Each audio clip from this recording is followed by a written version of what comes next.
We are just from celebrating Valentine's, I think 2 weeks ago.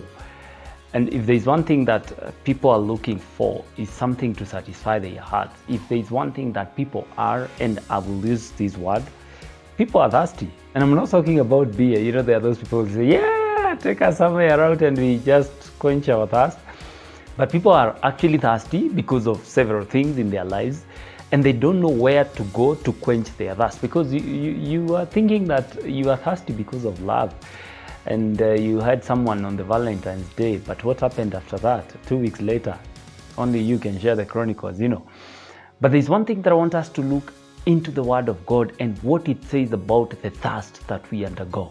So the question that I want to ask you today is, are you thirsty? Let's get to see the solution immediately after the introduction.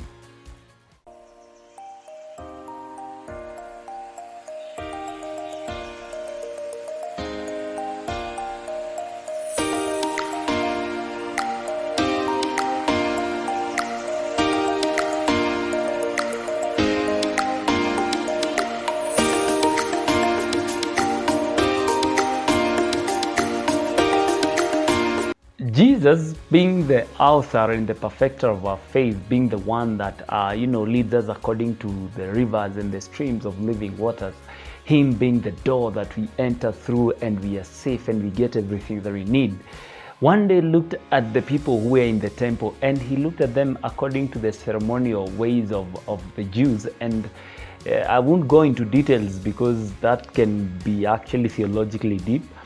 But he looked at them in the book of John chapter 7, and that is exactly where I want us to read, because we need to know what do we do when we are thirsty. And he looked at the people because he knew that these people were looking for something. They were looking to satisfy something that the religion could not help them satisfy. They wanted to reach a certain degree of being quenched, the things that they were seeking for religiously. But the religion that was going through and that was being presented to them by then was not enough for them. So Jesus looked at them and told them in John chapter 7, I'll read from verse 37, and it says, "And on the last day of the feast, the great day, Jesus stood up and proclaimed, 'If anyone thirst, let him come to me and drink. He who believes in me, as the scriptures has said, out of his heart shall flow rivers of living waters.'" And sometimes you look at your life and you ask, can anything good come out of this situation that I am in? Can anything be birthed out of the thirst that I have? And the answer I have is yes. When you find the right source to quench your thirst. And Jesus looked at these people. They were looking to satisfy themselves religiously and told them, if anyone thirsts, whatever you're looking for in the religious system, you will not find it there. Whatever you're looking in your workplace today, you will not find it there. Whatever you're looking in that relationship that you're engaging in today, you might not find it there. Whatever you're looking, call it wherever you are. And Jesus looked at these people in their times and he told them, if anyone thirsts, let him come to me, and out of his bellies shall flow rivers of living waters. You know what he was telling them?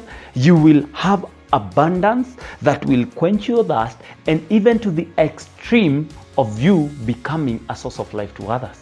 And maybe you have been there, you have been suffering in this thirst, you've been suffering in this hunger of the things that you desire your heart to achieve. You've been thirsting for leadership as we are in the campaigning period. You've been thirsting for love, you've been thirsting for acceptance, you've been thirsting for identity. You are still looking on the inside of yourself and asking yourself, where can I get the answers? And I have the answer today, and it's Jesus Christ. Come to him. Come to him. He will give you answers. He's the one who created all of us. Colossians chapter 1 from verse 15, it says, he's the image of the invisible God, the firstborn over all creation. All things, including you, and the thirst that you have, all things were created by him and for him. So you desire to know where your thirst will be quenched? Come to Christ. I welcome you. I have been there. I know that he can quench your thirst. I know that he can become your Lord. I know that he can fulfill your desires. I know that he can fulfill you more than that relationship can. I know he can fulfill you more than that man or that woman can. I know he can fulfill you more than that bottle of beer or any other thing that you have been looking for. He can fulfill you more than that gambling bet that you want to, to call it a sure bet. Jesus is the sure bet. And when you come to him, he will be in a position to bring you forth out victorious, to make you not just someone who is satisfied, but become a source of satisfaction to other people. This is the Faith Crusaders. We always challenge you to become better. We always challenge you to take that step of faith and become that who God has called you to be. And today, I encourage you to continue sharing. I encourage you to subscribe if not subscribed. Let us reach the whole world for the purposes of the gospel of Christ. This is the Faith Crusaders, where we are all about revealing Christ-like attitudes of awakening. God bless you, and see you in our next show.